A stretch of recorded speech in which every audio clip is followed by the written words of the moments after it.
The impact of coronavirus on the NHS was made even clearer today as the number of people waiting more than a year for hospital treatment reached almost 250,000. Many are in daily pain, unable to work. Others are waiting for treatment that could be the difference between life and death. Our political editor, Andy Bell, is in Westminster for us. Andy, as if things weren't tough enough right now. Yes, Peter, you can really see the impact that the pandemic has had on people suffering from other ailments, people needing other treatments. As you say, in the month of December, more than 200,000 people had been on the waiting list for a year. Now, compare that to the figure a year ago, and it was just 1,467. So you can really see the impact there.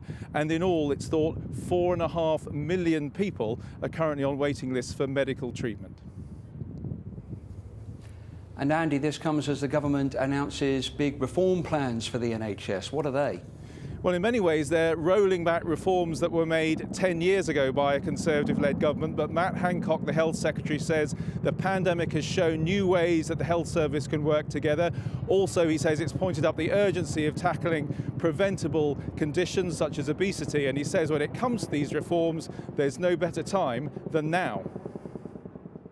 In the last year, the NHS has set up hospitals from scratch, found capacity to treat tens of thousands of patients with a new disease, and rolled out a successful vaccination programme. Now the government says what's been learnt in an emergency should be used to make the health service in England work better. My job as Health Secretary is to make the system work for those who work in the system, to free up, to empower, to harness the mission-driven capability of team health and care. And the goal of this white paper is to allow that to happen. This is a rolling back of many of the changes put in place by David Cameron's government 10 years ago. There'll be less emphasis now on moving services to the private sector, and legal barriers will be removed to encourage cooperation, not competition, between different parts of the health service.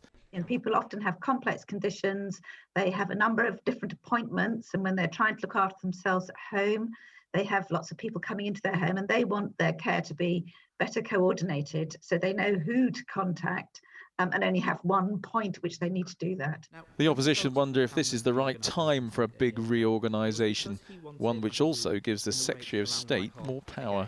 And he's announcing this just at the very moment the NHS is successfully delivering vaccination.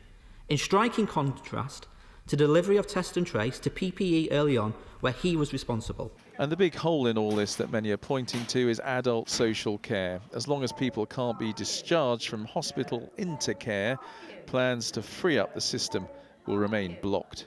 Boris Johnson promised to sort this, Theresa May promised to sort this, David Cameron promised to sort this, Gordon Brown promised to sort this, Tony Blair promised to sort this. We're still waiting decades later, and the NHS cannot carry on like this, and social care cannot carry on like this. It's got to be sorted. The government's promising new proposals for social care this year. But today's changes to the NHS are a tacit admission that the last reorganisation was botched.